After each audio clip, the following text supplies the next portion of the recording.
And that's a Welcome back to the podcast, baby.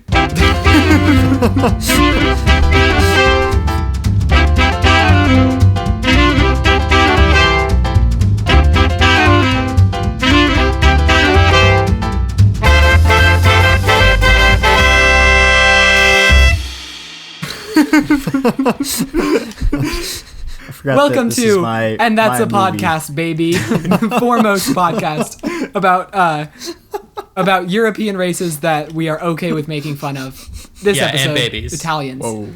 And babies. Whoa. Italian babies.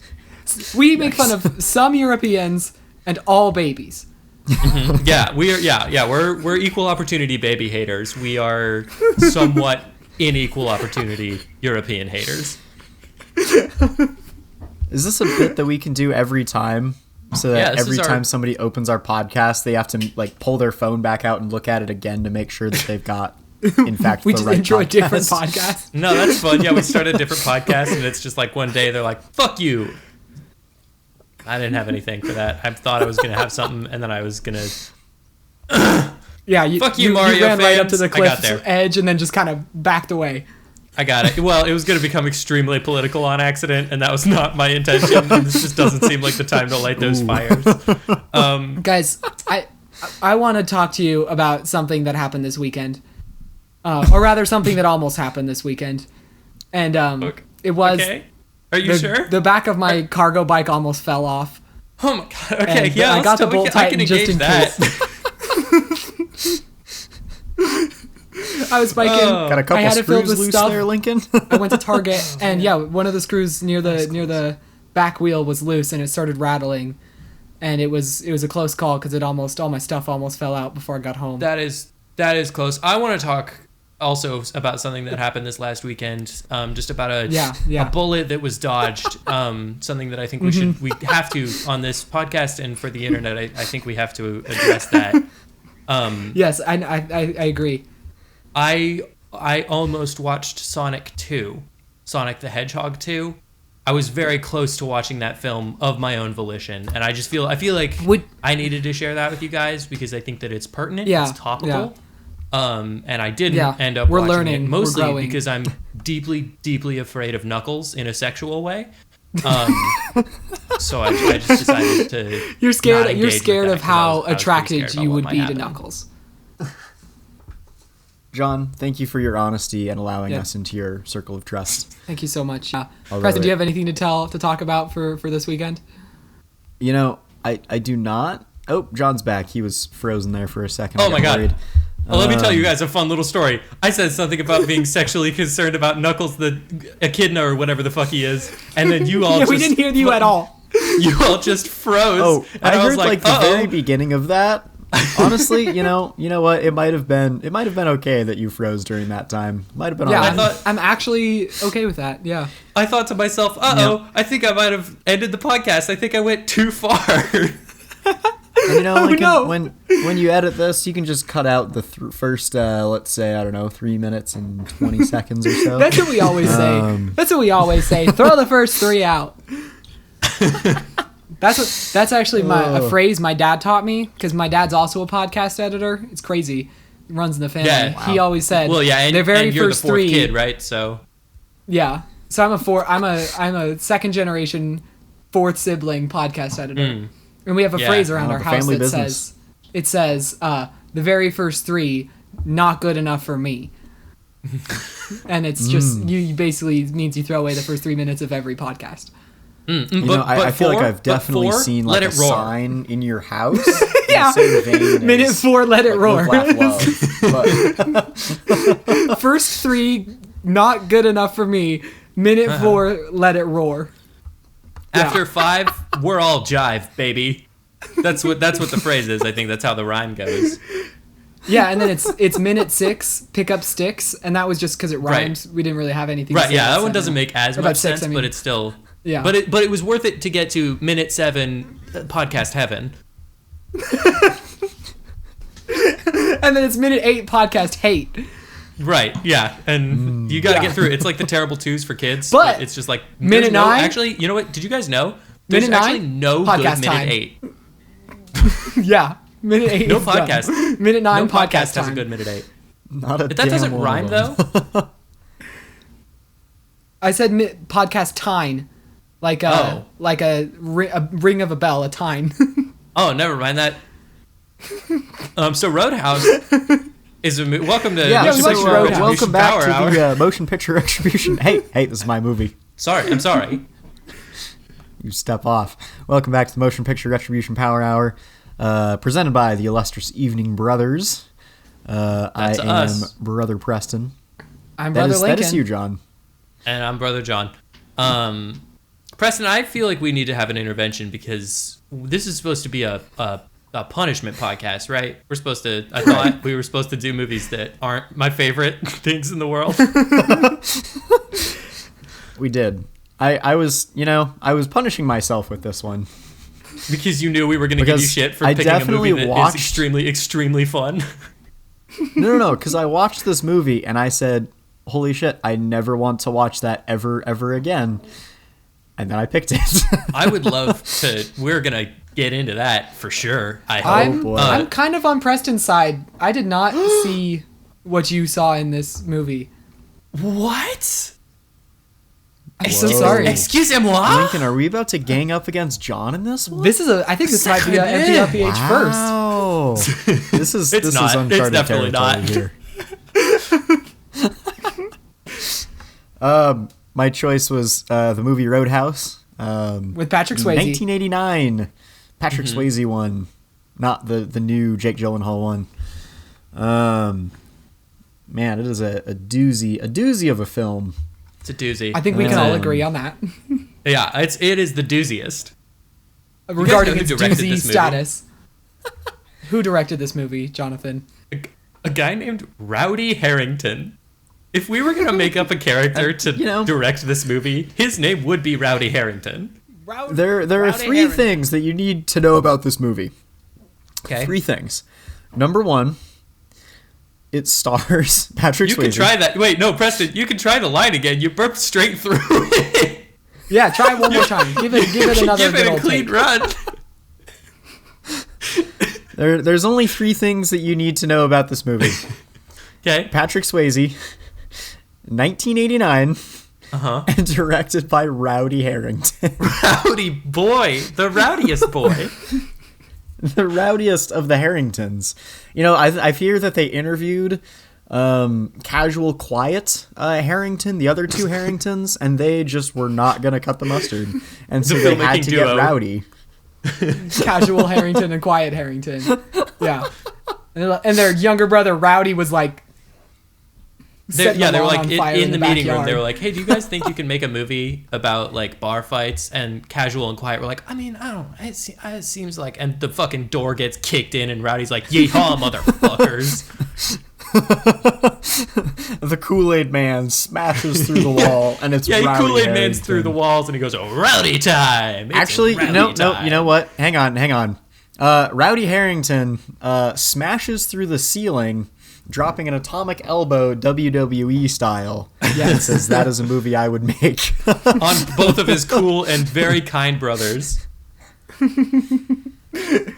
Guys, I really want a WWE character that is called Rowdy Harrington now. Like, does that not sound like it would be? Have you had the chance to Google Rowdy Harrington yet? Because is it a treat? You oughta. It's a treat. It's a treat and a half. It's not what you're thinking it's gonna be. Rowdy Harrington. It says safe search is on. Do I need to turn it off? No, I think you can leave it on. Oh no. This man looks like George Lucas. Oh my. If George Lucas was currently shitting himself. Okay, in every photo that he took. But zoom in a little, because the face, it's Lucasy. The eyes are Rowdy. That's a man All with I rowdy see is Rowdy. eyes. Rowdy Rowdy Harrington. I wish that was my name. Oh man, can you imagine the kind of work you could get done if your name was Rowdy Harrington? Well, and the work is, of course, directing the movie Roadhouse. Yeah.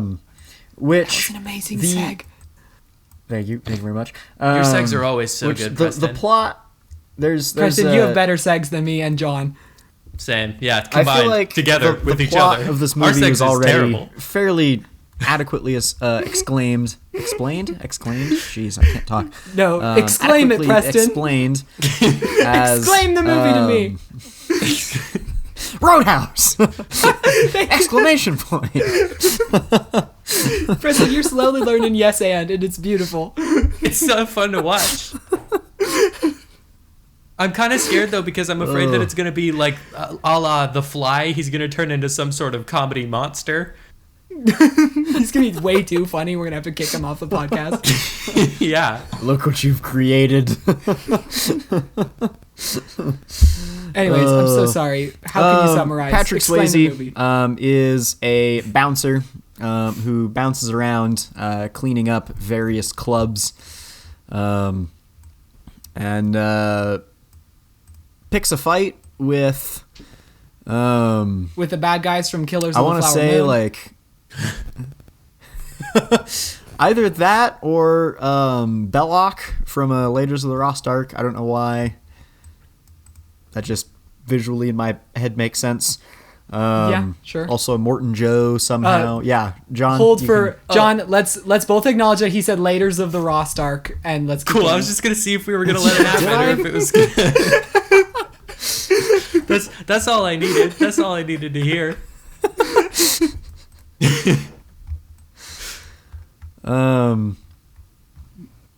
That's most of what happens in this movie. Is there's like a very, very bad. There's some great examples of sexual harassment, and then there's a really great fight, and then there's some more sexual harassment, and then there's a fight. From both sides. That's the whole movie. Wait, if you say there's a great example of something, maybe like make it clear what you feel about the thing before you just say it was great. Yeah, that's fair. Yikes. It's a good thing he loves it. So I guess I should be on record for saying my appreciation of this film is not condoning the content of the film. It's an awareness. Yeah, it's an awareness. No part of this movie should be condoned, followed, example. It shouldn't be celebrated. No. Except for ripping the throat out of terrible, murderers. That's pretty terrible, cool. horrible men. Like yeah, and gathering a town together to shoot the out. one guy that's keeping him from doing all their cool business that they want to do legally. I agree with that. Yeah, so we approve of throat ripping and firing squad. None of the rest. Both we consensual. don't approve of anything else. Consensual throat ripping. I only approve of consensual throat ripping. Yeah. Bro, America, since you've been gone, has gotten weird. We are just throat ripping each other left and right now. Yeah, it does. I know that it was weird before I left, right? But it does kind of feel like I left and they were like, oh, cool, he's gone. We can do The Purge now. That's exciting. Like, was I the thing stopping that from happening? I didn't realize that. You must have been, yeah, because it's just turn to the right and a throat rip. Turn to the left, another throat rip somehow. A separate and you never know rip. whether or not it's your throat that's going to get ripped next. Consensually, of course. That is, like, the batshit craziest part of this movie. Is, like, for the most part, it's, like, fairly generic, fighting in bars, nothing that special. And Disagree. then out of nowhere... Yeah, dude, I don't think it's generic. Throat out. Yeah. This movie's too grimy. It's too crunchy to be generic. Okay, here's the thing. All right, actually, you know what? Now's a good time. I'm gonna get ahead of this because I can tell that it's 2 against 1, and you're both wrong. This is a movie that is dialed up in every conceivable way to level like 15 out of 6. This is a film that has decided we're gonna give the bad guys a truck, and they were like, "Oh, cool, like a regular truck," and they're like, "No, it's a goddamn monster truck." For no conceivable reason. The monster truck. It's a movie I watched that this movie an hour ago. It's a movie that has several various exampul examples of sexual assault and just generally wonderful, commendable examples. But here's the thing: from all angles, it's not This is not a movie that takes the stance, men shouldn't like assault women or whatever. It's the stance that this movie takes is the only thing that could possibly save our universe is Patrick Swayze and his incredible glistening body, because everybody out here assaulting everybody all the time unless he's there to help. Everyone is too horny. Everyone is too violent without Patrick Swayze's calm horniness and violence. Without his sexual prowess, we are but animals on this little earth of ours. Yeah. It's in so many ways, it's a religious allegory of, God sending us man in form of Patrick Swayze to address our sins and to show us the truth, the way of forgiveness and honor and Tai Chi. Throat ripping. Sleeping with one woman who's there sometimes and ripping out people's throats. This is just like, I understand that from a critical perspective, is this movie good? Of course not. None of them are. We do this podcast for a reason. However, from the perspective of, have I ever seen a movie like this, or could there ever be another movie even in the same kind of vein as this? I don't think it's possible. I think it's that nothing else will ever achieve the randiness, the rowdiness, if you will, of this particular flick. I agree that this movie is dialed up, but to me it's like when you turn up a microphone really, really loud and it gets louder, but also there's like more and more static that you can hear in the background. It's like this movie is just, they keep cranking it up and you're like, there's nothing here. Like, you're just turning up noise now. And when you're just turning up all of the punching sounds. Yeah, there's some sort of like watching it all burn down moment where like once you see the Ford dealership get smashed in by a monster truck, you're like, if I wasn't bought in by now, I'm not gonna be. Like, we are past the point of no return. This is a movie where this is a yes and movie, where it's like when you're telling a story as a group and it's like you say one word and then the next person gets to say a word and then the next person says a word. That's how this movie was made, because it goes from bar fights and then somebody said monster truck. And then they had to figure out how to put monster trucks in it. And then somebody said, ripping throats out. And then they had to put that in there. And that's all of this movie is. There's one guy in the corner that's just like, boobs. You guys, okay, wait, hold on, hang on. Everybody shut the fuck up for a second. I got some shit to say. Listen to the sentence that you just said. Both of you combined together as one human that doesn't like fun. Listen to the sentence that you just said and take it out of the context of having seen this movie. Does that not sound like a just rip-roaring good time to you, that kind of film? Does that, like, I just think you aren't in the headspace of this movie. I think that this is a film that is not appreciated by, how can I put this kindly, curmudgeons, okay? I think this is a film that needs to be appreciated by the rowdy boys. It's a rowdy, howdy, fruity, tooty, booby extravaganza. I can see that it is rowdy, but I don't know, it was kind of like watching an 8-year-old kid play on a dirt bike in front of your lawn and you're just like, all I see is the grass getting torn up. That's all I want to see. I am hashtag rowdy. I'm a hashtag rowdy boy. It's me. I stand with rowdy. I stand the hashtag it is my rowdy.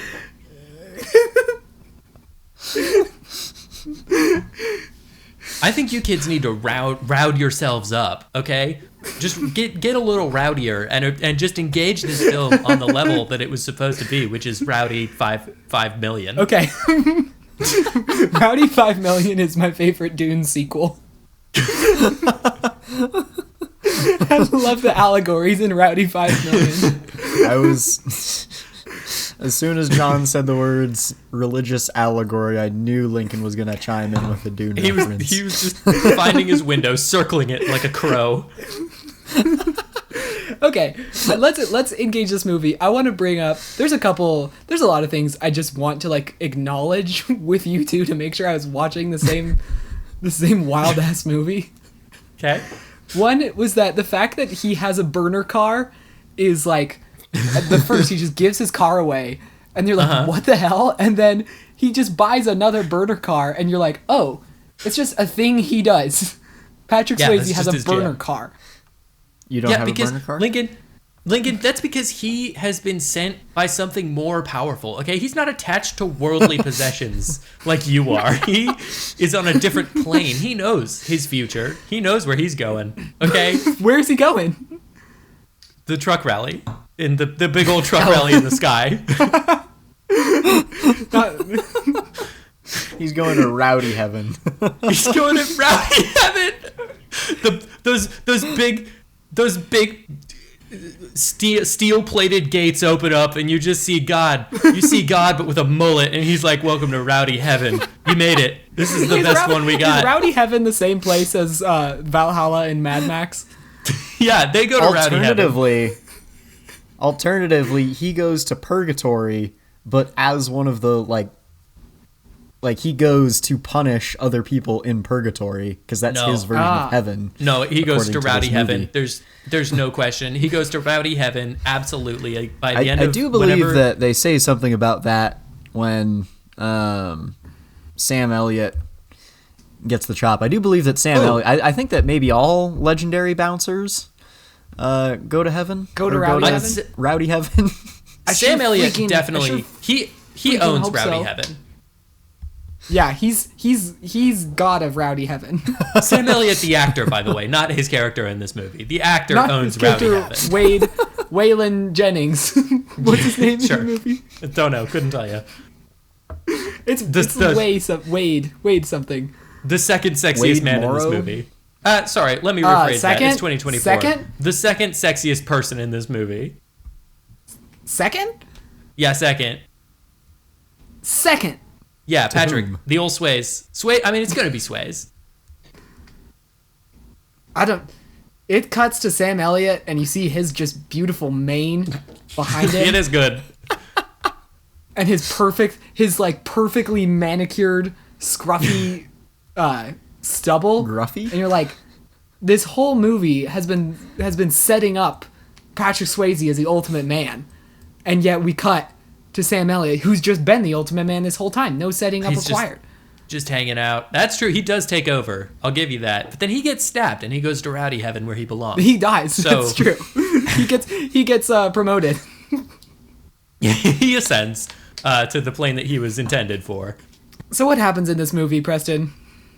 All right, Dalton, the bouncer, the Swayze, is working at another club. Gets stabbed by a knife, punches a dude in the face, and then another businessman owning another club hires him to work at a different club in Missouri and I quote, the kind of place where you have to sweep the eyeballs off the floor after closing. It's a powerful sentiment. That is such a weird metaphor. Terrible line. Like, it's somehow like more aggressive than like, oh, we have to sweep the teeth up after, closing or whatever. And yet it's also just so disconcerting and bad. That's what makes It's a visceral image, the idea of sweeping up an eyeball. Yeah, that's what I'm saying. This is visceral.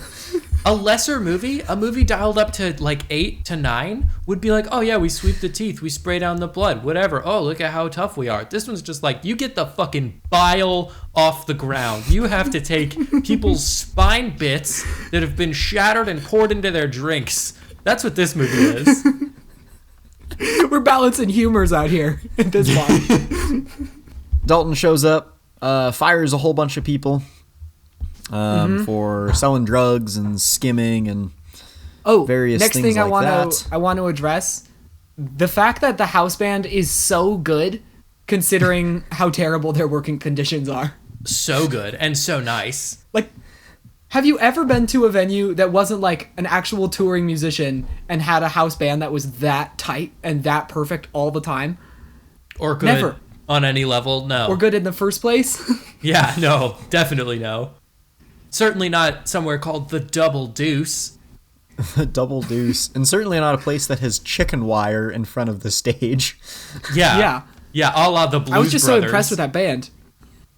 Well, they're just shredding their hearts out, getting bottles thrown at them. We can't bring the Blues Brothers, an excellent movie, onto our terrible movie podcast. I will not allow that blasphemy. We could talk about it.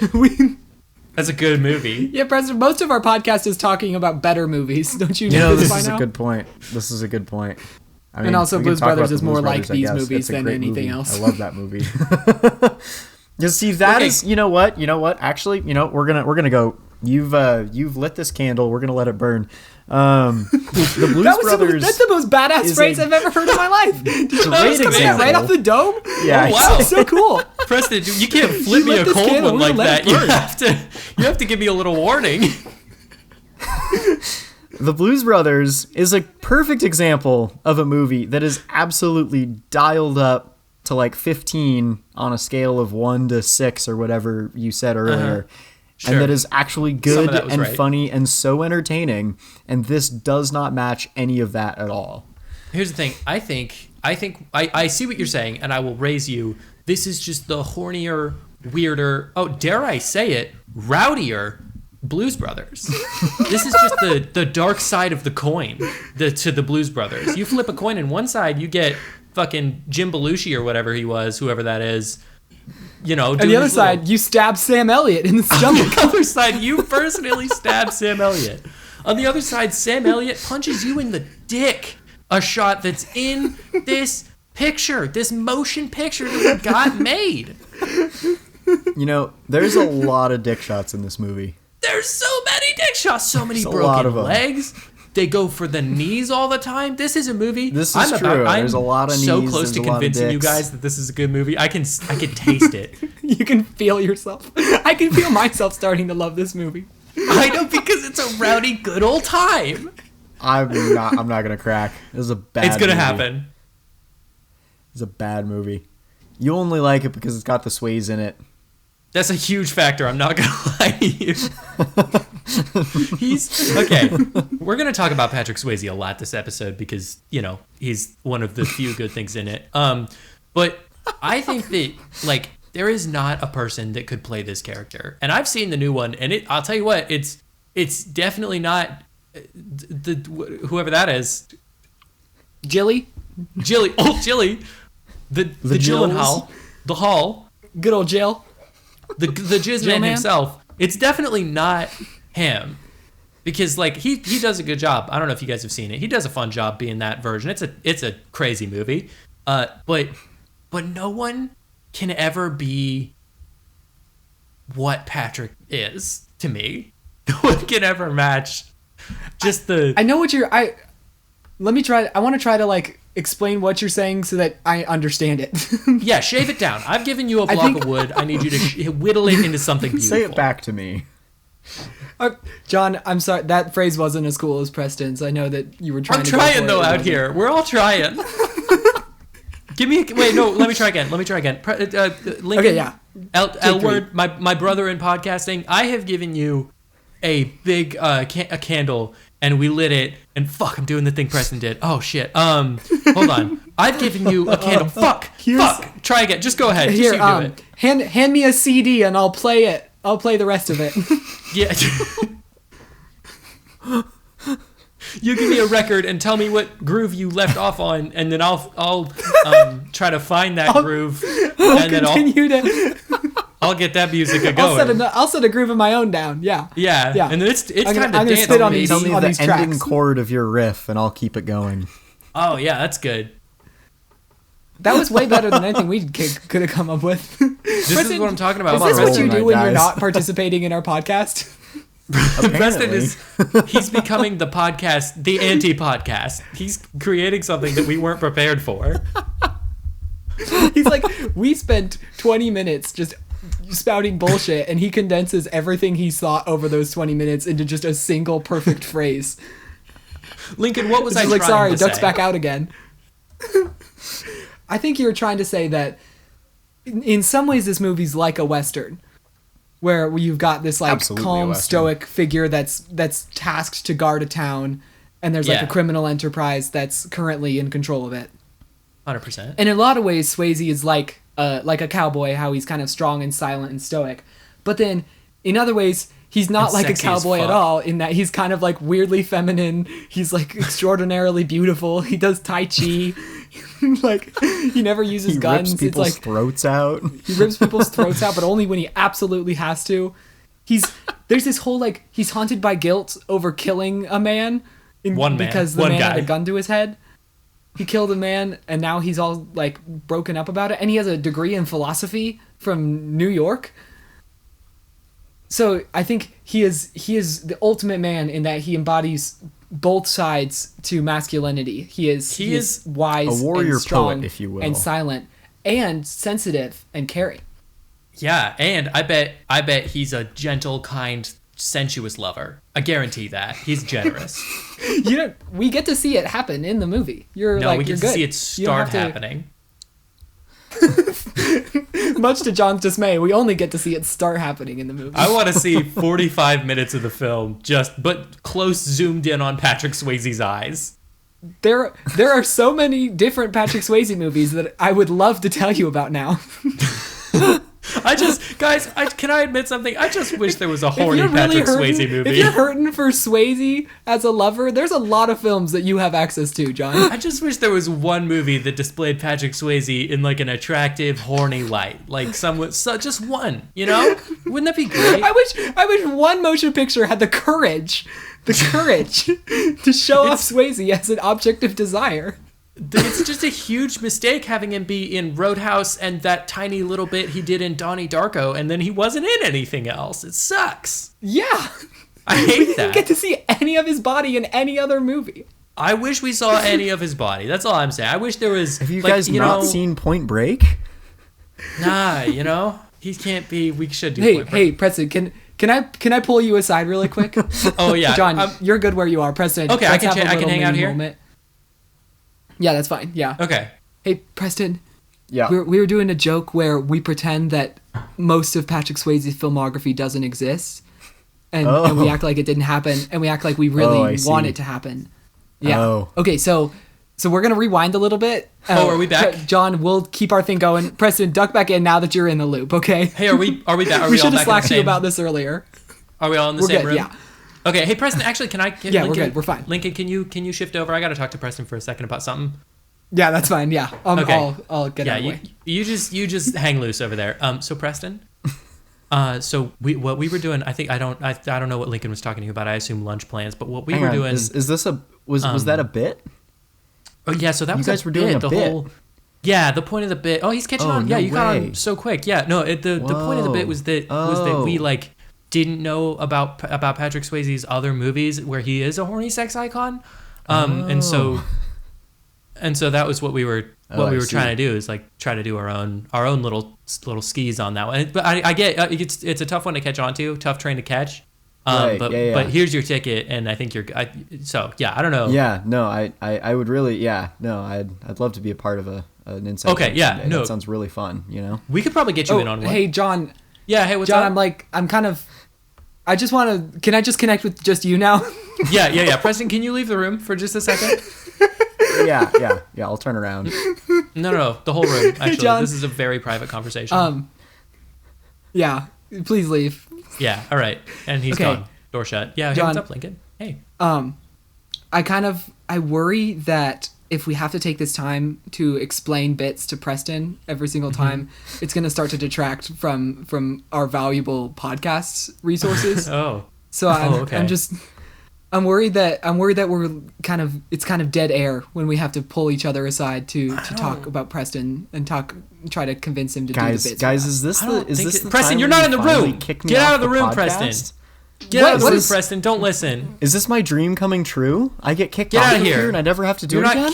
No, you're coming back. Just get out of here for now. Lincoln, the thing that I'm kind of worried about, I don't think it's dead air at all. I think we've never been more entertaining in our lives.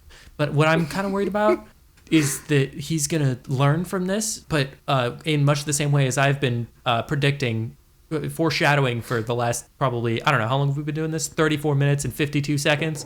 I'm kind of worried that he's going to learn too good what happened, what we're going for, and then he is going to kill us and take over and imitate our voices and do a good podcast. Well, I was kind of worried that he would just start doing bits with himself, and we wouldn't be in the loop. And I really don't want to feel left out of anything. I'm so terrified of feeling left out of anything. Yeah. No, my FOMO is so crippling. What are we gonna do? I think we just go back. I don't know what you guys were talking about, but I did explain it to him. So I think we just go back and we try again. But maybe the let's try again. Okay. Yeah, we're good on the sidebars. Yeah, we're fine. Okay. I'm really horny for Patrick Swayze, and there's literally not a single movie where I get to see his nipples. God, I wish I could see Patrick Swayze's sweet nips. I'm so bummed that there is no other good Patrick Swayze's movie where he is just an absolute sex icon. Yeah, hey Preston, can I actually talk to you in the other? Can I talk to you in the other room for a second, Preston? No, anything you have to say in front of Preston, you could say in front of me. Oh, okay, all right, cool. I'm not letting you onboard something new. No, okay, that's fair. This is gonna be kind of awkward though. Preston, you're doing great. I don't know if Lincoln is sort of getting it this time around. I don't think he's super funny. Swing and a miss. Yeah, I kind of didn't want to say that in front of him. It feels weird, but yeah, kind of awkward, right? I hate being left out of stuff. Yeah, this is the worst. You're in it. I bet it hurts. Oh, I'm in it? That's all I needed to hear. You know what I do like about this movie? Something that I do genuinely appreciate that I think is a solid element of the film is that like the double deuce, the bar, throughout the movie, it just gets increasingly better and cooler and safer, but they never I do like about that. it. I appreciate that. I like that it they just never shows show people up actually like, making it safer. It just like slowly becomes a bar you'd go to. It's kind of like in a video game when you're like building your home base and you just come back to the home base and there's like a new piece of furniture there or something. Oh yeah, and you're like, I made that by shooting a goblin or whatever. What's the time, like what is the I noticed that. I was wondering about that as well. What do we think the timeline of this movie is? Like, does this movie take place over like a week? I think it's over one long weekend. Or is it over like a couple of months or something? I think it's 4 days. It's 3.5 business days. I think he gets there on a Friday night and they're done by Sunday night. I think it's a long weekend. I think it's like he gets there like Friday, and then he's got like Memorial Day on Monday, and by the end of that day, he's done like out. And he might even get into like Tuesday morning. John, how many days between like 1 and 5 do you think this movie took? Well, no, see, I'm going to challenge your whole notion. Is it possible that it's like 15 years? It's just an extremely, extremely slow process. I think it is possible. And it seems like the stranglehold that the bad guy has on the town seems to grow exponentially as the movie goes on. Yeah, because you don't really hear about any of it at all. Yeah, so it's like he's been building his empire at the same time. I think this was shot in much the same way as the movie Boyhood, where Rowdy Harrington just sat with Patrick Swayze for 15 solid years and was just like, okay, and now this is when the scene should take place. But it's hard to notice because, I mean, it's Patrick Swayze and he doesn't age; he's perfection. Yeah, that's why God took him from us. He was too good. Yeah, that's why Sam Elliott God took him back to his sweet home up in the sky. But he will return, rowdier than ever. Guys, can we talk about the villain? Yeah, sure, why not? I guess we can. Villain. He's just so bad. I love that he's cartoonishly evil in so many ways. Yeah, he really is. He is a mobster, but also a mobster who like beats up his own henchmen for no reason. He's a mobster that like is so concerned with extorting a single bar when he owns the entire town. Seriously? Yeah, he's a mobster that takes like insurance money and also destroys the places he takes insurance money from.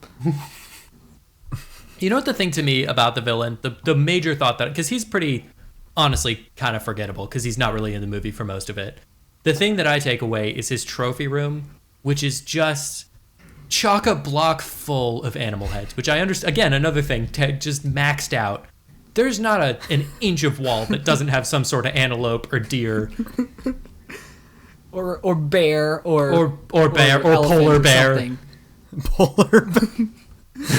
Yeah, he shot a polar bear. Can we talk about the fact a polar bear fell on I also I love that they do that line as if it's been set up for this whole movie, like it's been this inside joke between us and them, and it's like, no, that is just what happened. This is a thing that happened. Yeah, it was an accident.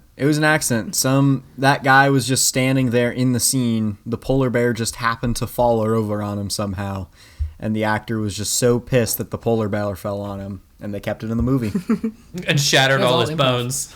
Yeah.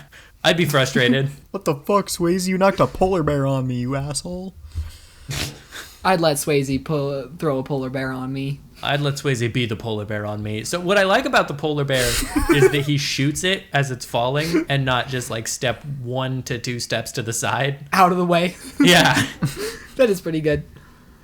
Also, the other thing I love about the villains in this movie is the villains have to be like canonically worthy of damnation before Patrick Swayze's character kills them.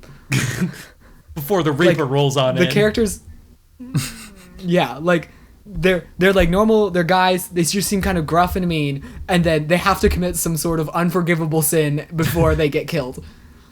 Like the anti-Swayze. I don't know his name, but that guy, and he fights him, and then I think his name's Sub-Zero, isn't it? Yeah, when Sub-Zero fights Swayze, and he goes, "I used to fuck guys like you in prison." What a hard line. Well, I like the bit when Goro comes in with all 6 of his arms or however many he has, and he just tears people limb from limb. That's pretty cool. That's a good bit. I'm trying to get a Mortal Kombat bit started. Do you guys want to find our funny? I think we lost it when I tried to do a Mortal Kombat bit just now a second ago. I think we did. I think you kind of diverted us. Hey, Preston, you have anything you want to say while you're talking in a section that's going to get cut out? I do not. Okay, John, give me a clean take on Find Our Funny, and 3, 2... Hey, do you chuckle fucks want to find our... Sorry, that seems a little harsh. Can I go again? That was a little aggressive, yeah. Yeah. Yeah, one more. Okay. One more would be great. You guys want to find our funny? I think we should. You goddamn right I do. Oh. That was a Sam Elliott impression. Yeah, it's good. Was it? It was. Yeah. I thought it was kind of strange how it made you grow a mustache, but otherwise pretty cool. And then the mustache got sucked right back into my face as soon as I started talking in my normal voice. Yeah, like a Wolverine claw. Really weird. Yeah, I felt it. It just snicked. It hurts every time. I've come up with a little game for you guys called the Swayzing Race. So there's pretty good fun. Okay, I'll give it to you. You know what? You have finally outdone yourself with the name. I didn't think you would ever top Tomb, Truth, and a Lie, which we've turned a corner. To this day, terrible game, great name. Thanks. So credit where it's due. It's probably going to be a frighteningly similar situation with this name and game. So we got 2 rounds, and we'll get to each one. But basically, what this is a discussion question, where I want you guys to kind of take your own time and think about it, but play in the space, engage in the rowdiness. Lincoln, are you texting someone? You couldn't be further. No, I was was trying to shine a light through this rock. Lincoln, quick, trying to show us your rocks on screen. So anyway, I need you all to get rowdy with me. Oh yeah. Oh, I'm rowdy. He's rowdy now. The mustache is back. So round 1 is who could you take? So painful. Who could you take in a fight? In ascending order of aggression. So I've selected a series of characters from this film, and I want you. You have to fight him. There's no like, oh, I'm the passive. I don't care. You're in a room. And it's you or them. Who could you take in a fight? Okay, wait. You ready? Quick question: Do I have a knife on my shoe? You don't have a knife on your shoe, but you can rip. You can take 1 throat rip, which is basically like a pass round where you think you might not be able to take them, but you can rip their throat out. So I get 1 free throat rip. Okay, yeah, it's like the middle square in bingo. You get a gimme, yeah, if you want to take it. So starting with the booby fondler with $19 to his name, do you think that you could take him in a physical altercation? I think I could because he is too drunk to really even stand. Oh, okay. And speak cogent thoughts, so I could use my superior mobility. And you're sober as a horse, so that's good. Yeah, I'm sober as a slightly tipsy horse. A slightly tipsy horse. Okay, Preston, you think you could take absolutely. the booby fondler? Yeah. Absolutely. It's round definitely.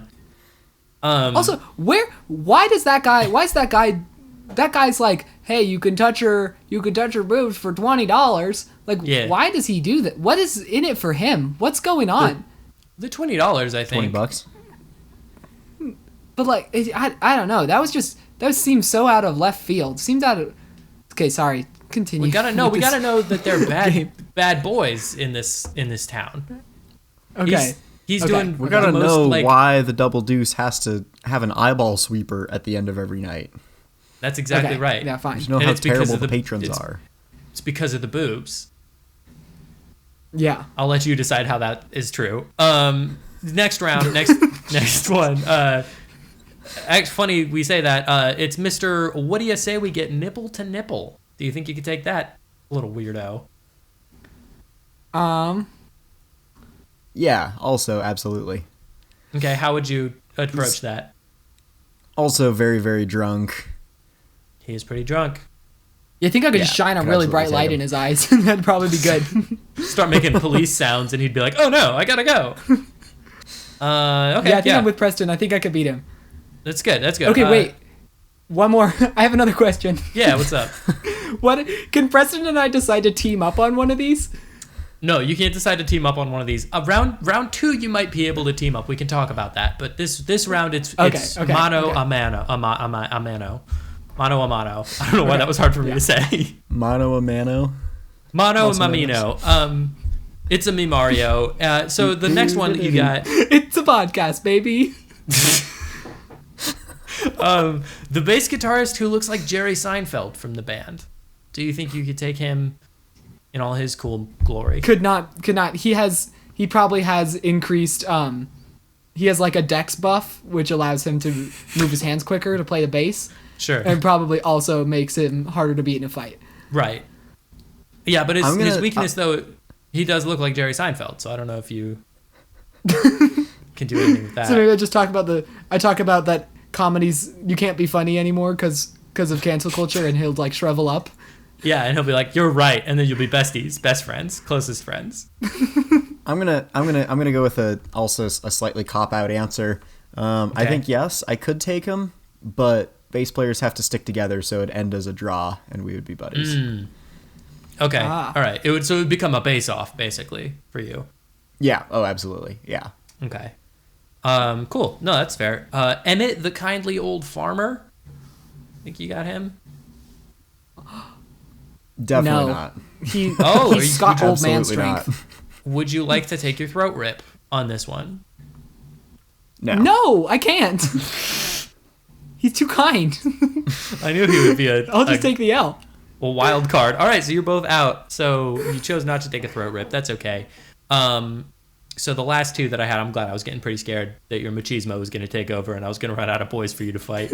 The last two that I had, one was the skimmer with the pedo stash, who would have been an ideal throat rip candidate, but you chose not to kill an old farmer man, so that's fine. And then our final boss is Big T, the car salesman, who I think no one maybe could take. No, I think Preston and I together could stand a fighting chance. The car salesman? Yeah, the Big T. Oh, speed. You have an immense speed advantage. He sells cars, Preston. You know he's fast. He's fast as fuck. He sells cars so quick. Yeah, he's got that turbocharged energy. Yeah, he's got the NOS in him. He twists a little dial on the back of his neck and he's got NOS. Okay, well, that was fun. So round 2 has its own little title that I call Swayze Crazy. And it's a discussion question for both of you. Is this the Swayze race? Round 2, Swayze Crazy? Yeah, the Swayzing race. Thank you, Preston. The Swayzing race, semicolon, round 2, second semicolon, Swayze Crazy. Swayze Crazy. Showdown at the Roadhouse. showdown at the Rowdhouse. So this is a question that I have for both of you. How many of you, using just fists, would it take to defeat one Patrick Swayze? How many Preston and Lincolns? No, how many Prestons and how many Lincolns? Oh. Separate, bespoke. And then together if you want to decide on that. That's up to you. Yeah. Now, I think I'm going to do a Price is Right strategy and just do double whatever Preston says, because I think I'm about half as efficient, half as ethicable in a fight as him. Okay, so Preston, do you have a guess on how many of you take to take down a Patrick? You know, with or without preparation? No preparation, just you no are dropped into a room. I'm gonna say 7. Wow, that's a okay. super I'm gonna say wicked, 25. That's a wicked low number, Preston. 7? You think you could 7 of you I think take so. down the Swayze man? I think 7. I think 7 would S? do it. Okay. I'd love to hear some thoughts on how you would tackle that. Well, he's only got, 2 fists and 2 legs. Yeah, and you got 7 throats. Compared to so 7. I'm not sure what you're not thinking about here, but 28. That's 28. 28 arms and legs compared to 4. But there's Swayze arms and Swayze legs, which is like 15 human arms. Yeah. Right, but I still think... I think you're not getting this conversion rate. Well, and here's your math is bad. This would not be like a clean standing fight. This would be everybody dogpiles on Patrick Swayze. Scratching. This would be a dogpile on Patrick Swayze, and overwhelming by sheer numbers and force rather than any sort of... Wait a second though. Preston had to choose a low number because if there's too many of them, they'll get into an argument about like different fabric types and different thread patterns, and they wouldn't be able to fight Patrick Swayze at all. Yeah, and what the best approach would be to climb Mr. Patrick Swayze. Patrick Swayze would open the door to a thrift shop, and every single, no matter how many of them, how many instances of you that there were, he would immediately defeat all of them because they would be too distracted by objects to be distracted.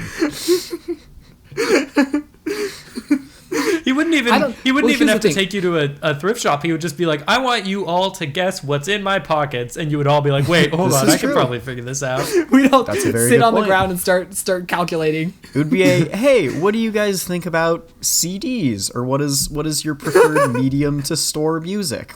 How do you like to listen to music? Fight's over. There'd be a schism among the Lincolns. The Swayze lives. Yeah, and the last remaining few, he could be like, solve my riddles 3, and then they would each just explode. Okay, what's round 3 of this dumb game? So it's actually round. So it's the Swayzing race round 2 Swayze crazy round two of Swayze crazy, the sequel to Swayze crazy. It's kind of more of that. Okay. How many Patrick Swayzes would it take to take over the world? 4. Because it's not 1, because we had 1 and the world remained. We didn't become the Master Swayze. So, you think 4? I think 4. Do they have at least one Sam Elliott to kind of coordinate and inspire them? Yeah, they do, because he's in real life. He exists in real life. Yeah, I'll give you a Sam Elliott. Yeah, if Sam Elliott was able to guide and nurture 4 bespoke Swayzes, I think there would be nothing they couldn't do together. I think they could combine like Voltron into one large, beautiful man. They'd create some sort of Patrick Swayze battle world, where one of the sections is like Ghost and the other section is Dirty Dancing. Yeah, all right. Mm-hmm. Yeah. Preston, any thoughts? Cool. So we can never do another Patrick Swayze movie. No, hang on. I'm sorry. Okay. One of them mentored by Sam Elliott, and then the other one mentored by Rowdy Harrington. The wild card. I'm going with 2. Yep. Final answer. Okay, that's a good call. I would worry though, Preston, that they would become bitter rivals. And they would destroy their world in their hatred for one another. Yeah, they would each angrily punch one side of the planet, and it would shatter in twain. Right, and then it would make it easier for 2 of them to take over the world if they destroy most of it. Yeah, I guess. Cool. Wow. And then they realize. Anyway, what I was saying is we can never do another Patrick Swayze movie because we're burning all the jokes now, here, and now. I'm in a Swayze haze, you know? I feel lost in a Swayze maze. Like a rat in the Swayze.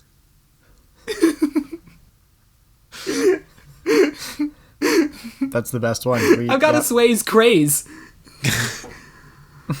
Do you guys have any more thoughts on this little flick? I love it still. Have I changed anyone's What about minds? smoking a Swayze blaze? Was that the last round?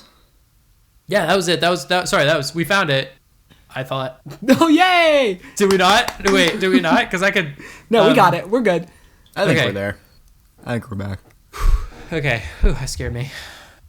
I don't know if you've convinced me to like it as much as you like it. I understand what it is. I just don't know if it really did it for me. I don't know if it was just if it was working on me. Okay. All right. And Preston, I'm assuming I changed nothing about you or who you are as a person or what you might feel or think. Yep. Nope. Okay. Cool. One thing I do want to talk about is when he rents that room. It's such a like, damn kids these days, because the old man's like, this room didn't have no Wi-Fi or a TV or cell phone, and yet you wanted it. Why? And it totally looked like it'd be like a Minion meme that you'd see on Facebook that was like, kids don't know how to write in cursive or use a rotary phone. Like, like Patrick Swayze's not like the other girls. He's not on the internet all the time. That's a weird moment for sure, because it's like, and then he says the whole thing about how he's like, I gotta charge rent, otherwise the Presbyterians will get me. And you're like, what happened in that guy's past? I think it was that he was living with another man, and they're not married. I didn't pick up on that. Do you think that's what it was? I think that's what it was. Yeah, oh, it'd be like they'd be. He put a little puzzle piece into place. That explains why he was doing the Tai Chi, and the farmer man brushed his hair back all like horny type. Yeah. This isn't a joke. Sometimes I make these kinds of jokes where I pretend I didn't understand something. I legitimately didn't understand that bit. I've learned. That's cool. That makes sense. Yeah, I think that's what he was trying to say. Wow. Okay.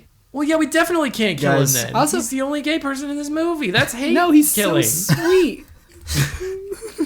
That's discrimination. You're right. You made the right call. Good save, everybody. He wanted someone to live with him. He just like needed a friend, and so he's like, I'm gonna charge you $100 a month to let me watch your Tai Chi. I think it's time for equivalent punishment. Yeah. No. We missed something. Your homework. That's right. Homework. Who reminds the teacher about the homework that nobody did. Your homework was to, on YouTube, look up Roadhouse Conor McGregor and watch the first video that comes up. Yes, that is what I did. It was a scene that started... I fully admit that was a compromise, because the homework was going to be watch the new Roadhouse, but I felt like that would be overkill making you watch Preston, 2 movies. You know what? I have considered making... I've got a movie in my back pocket that I kind of want to make you watch a whole ass different movie and then watch it. I think we each get... So if you had been the one that broke the seal... I think we each get... I would have been like so comfortable. Lincoln. Now you get to do it. And honestly, we each get one mega homework. Yeah. One long-term essay. Yeah. One final project. Yeah. Per quarter. Per semester. per podcast member per semester. So we each get to do it every time if we want. Yeah, we're going to watch so many movies. So I did do the homework, Preston. I looked up Conor McGregor, Roadhouse, and first of all, I was stunned to know that he was in that movie in the first place. And I saw him crash a car into a tiki bar and then fight Jake Gyllenhaal in what I could only say was like a quick time event from a 2011 Xbox 360 game. Sure. That is very accurate. John, what was your assessment? So here's what I did. I actually cheated just a little bit. Sorry, teacher, because I figured we'd probably get just about the same result if we both Googled the same thing and played the first video. So I went down a video or two. And also, I had already seen the movie, so I knew that content. I was aware of that. But someone framed about a 40-second clip of this film under the title, Conor McGregor is a character in a PS2 game. And it's just the bit in the movie where he crashes his car, not into the bar, but into a tree, where a bunch of coconuts fall into it. And then he gets out of it and walks... I'm trying to think how to describe this. As if he had pumpkin-sized testicles and had to avoid them when he was taking his strides. And he walks up and just starts saying some insane shit in the craziest voice you've ever heard. And it made me think to myself... Maybe I do love this world that we live in. Maybe there is some good stuff going on. Maybe this isn't the darkest timeline. Yeah, maybe, bad stuff has happened, but, maybe some of it's okay. Yeah, so we both did the homework, Preston, so you're welcome. Yeah, that was good homework. I liked that homework. Yeah. Yeah, it was fun. Yeah, I didn't have anything else to go with that homework. I just really wanted to watch you guys, or make you guys watch Conor McGregor just attempt to do any sort of acting. Yeah. And just... Yeah, anyways, that's about all I'm operating under the assumption that, Preston, you've seen the new Roadhouse, and Lincoln, you have not seen the new Roadhouse. Is that... I have not seen the new Roadhouse. I think, yeah, that's yeah. And you have. Okay. All right. Cool. Yep. Just checking. Oh, no. So, this movie is the equivalent punishment to drinking one of those sweet tea, flavor vials that you squirt into a water bottle, but just drinking the concentrated formula by itself. And it's so sweet that it's bitter. And you're like, this was the wrong decision. This is the cinematic equivalent of landing a role in a Marvel movie, and then somebody comes up to you and they say, hey, bad news bears, you got to take an ass ton of steroids. And you say, hey, bad news bears, I already started. And you're who? Kumail? Yeah, I guess Kumail. Okay, this movie is the cinematic equivalent to falling asleep in the sun and waking up way more tired than you were when you fell asleep. It's Kumail or Harrison Ford. The cinematic Ford. equivalent of hanging out with your friend that you really enjoy hanging out with, but they're just way too loud all the time. Yeah, Lincoln. I know. I knew that was directed towards me already. We knew it was one of us.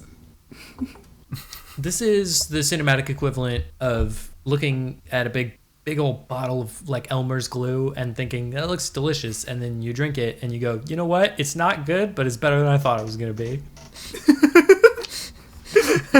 That's and gang, hey kids, hey friends, that's a true story from my life. Okay, we're gonna address that maybe off the air later, but this is cinematic equivalent to putting on chapstick when your lips are really, really, really chapped and it stings for the first whole hour of putting on chapstick. Yeah, but you grow from it and it's good for you. I agree. But you grow from it and then your lips aren't as chapped and they don't sting the next time. I think this is the cinematic equivalent of Tony Hawk as a person, just who he is. Any more? Do we want to do titles? Do we want to? Oh yeah, I think there was a lot of things that rhyme with Swayze. I was thinking we could follow the Rowdy Boys route because I thought that was pretty funny. Can we call it Rowdhouse? Rowdhouse is pretty good. I like that it actually has something to do with the title of the movie. Rowdhouse : Lost in the Swayze. There we go.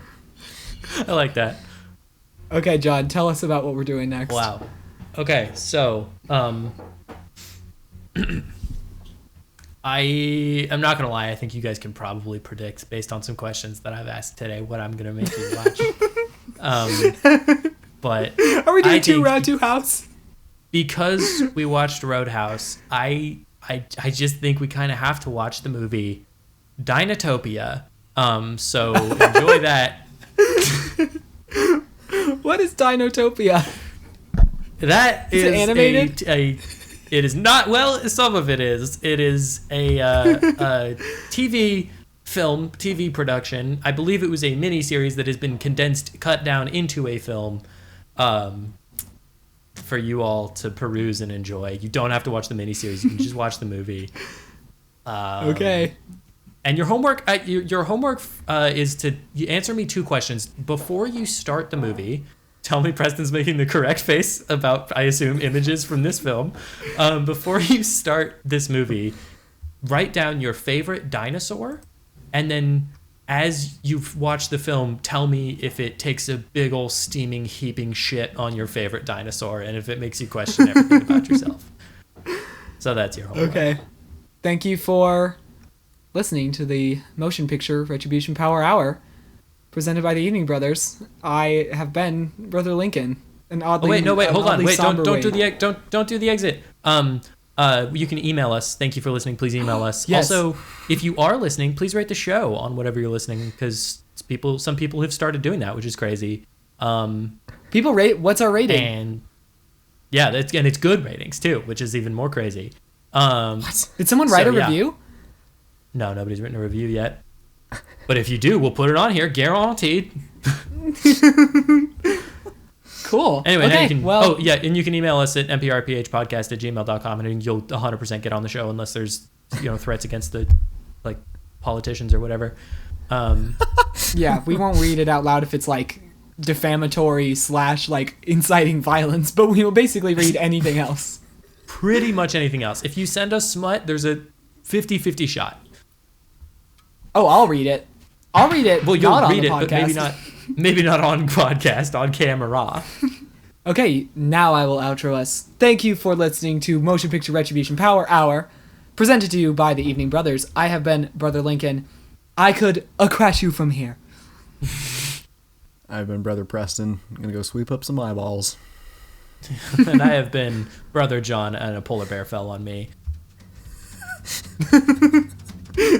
Goodbye.